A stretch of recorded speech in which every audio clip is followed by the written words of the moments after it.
Assalamualaikum warahmatullahi wabarakatuh. Perkenalkan, nama saya Fesya Nadira Mumtazah dengan NPM 25170410 dan 7 bersama rekan saya yang bernama Fatimah Zahra dengan NPM 2517041031. Di sini kami dari kelompok 9 ingin mempresentasikan hasil diskusi kami yang berjudul Karya Tulis Ilmiah. Yang pertama itu ada pengertian karya tulis atau yang disebut dengan KTI. Karya tulis ilmiah adalah karya tulis laporan tertulis yang memaparkan hasil penelitian atau pengkajian yang dilakukan oleh seseorang atau sebuah tim dengan memenuhi kaidah serta etika keilmuan yang berlaku di masyarakat akademik. Secara sederhana, karya tulis ilmiah atau KTI bukan sekedar tulisan berisi opini pribadi, melainkan sebuah pembahasan masalah yang diselesaikan secara logis, objektif, dan sistematis. Ciri-ciri karya tulis ilmiah yaitu berdasarkan fakta dan data. Yang kedua adalah menggunakan bahasa baku dan formal. Yang ketiga disusun secara sistematis, dan yang keempat ada sumber referensi yang jelas. Kemudian di karya tulis ilmiah itu ada contohnya. Yang pertama itu laporan penelitian, skripsi, makalah ilmiah, dan artikel jurnal. Di sini ada pengertian sistematika penulisan laporan hasil penelitian, yaitu secara sederhana kerangka atau tata urutan penyusunan unsur-unsur penelitian agar menjadi satu kesatuan karya ilmiah yang logis, terstruktur, dan mudah dipahami oleh pembaca. Dan untuk fungsinya itu sebagai peta atau peta bagi peneliti untuk menuangkan hasil pemikiran secara logis, mulai dari alasan, melakukan penelitian hingga kesimpulan yang didapatkan. Di sini ada bagian-bagian dari laporan penelitian. Yang pertama ada bagian awal. Bagian awal ini biasanya berisi judul, lalu ada abstrak, kata pengantar, dan daftar isi, daftar gambar, dan daftar tabel. Untuk bab 1 ada pendahuluan, biasanya berisi latar belakang, mengapa penelitian ini penting untuk dilakukan, dan ada juga rumusan masalah.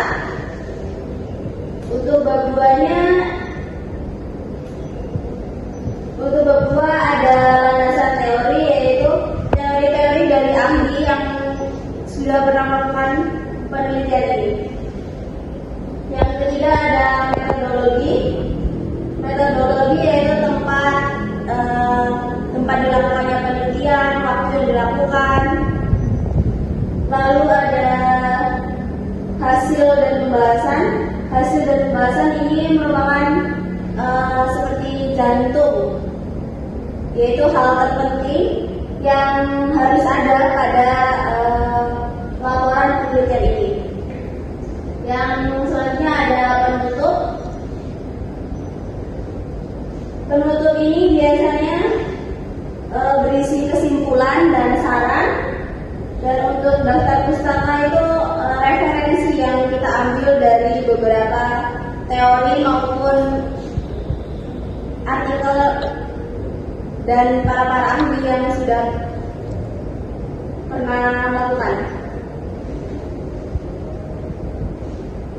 Terus yang kedua itu ada pengertian sistematika penulisan laporan kegiatan. Jadi sistematika laporan kegiatan adalah susunan atau urutan bagi bagian dalam penulisan laporan yang dibuat setelah suatu kegiatan dilaksanakan.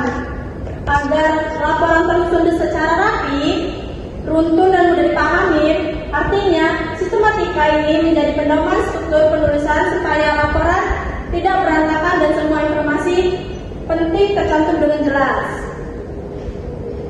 Terus juga ada bagian-bagian penulisan laporan kegiatan. Yang pertama itu bagian awal yang biasa ada halaman judul, kata pengantar, judul, abstrak, nama penyusun. Terus yang kedua ada bab 1 tentang pendahuluan. Itu biasanya isinya itu ada latar belakang, rumusan masalah, sama manfaat kegiatan. Untuk bagian bab 2 itu biasanya diisi dengan tempat kegiatan, susunan acara atau jalannya kegiatan. Terus yang di bab 3, pelaksanaan dan hasil itu biasanya diisi dengan susunan acara seperti yang ada di bab 2 tadi.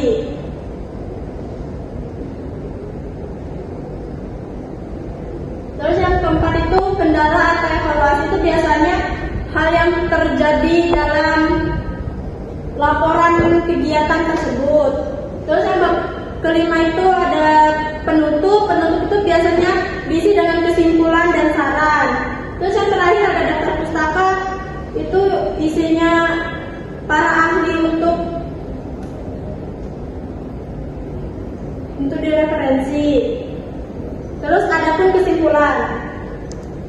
Adapun kesimpulan yang didapat dari materi kami yaitu sistematika laporan kegiatan adalah susunan atau struktur penulisan laporan yang dibuat secara teratur dan sistematis setelah suatu kegiatan dilaksanakan. Sistem ini bertujuan untuk laporan tersusun rapi dan mulai mudah dipahami serta memuat informasi kegiatan secara lengkap dan jelas. Dengan adanya sistematika, laporan dapat menjadi bentuk pertanggungjawaban yang baik atas kegiatan yang telah dilakukan.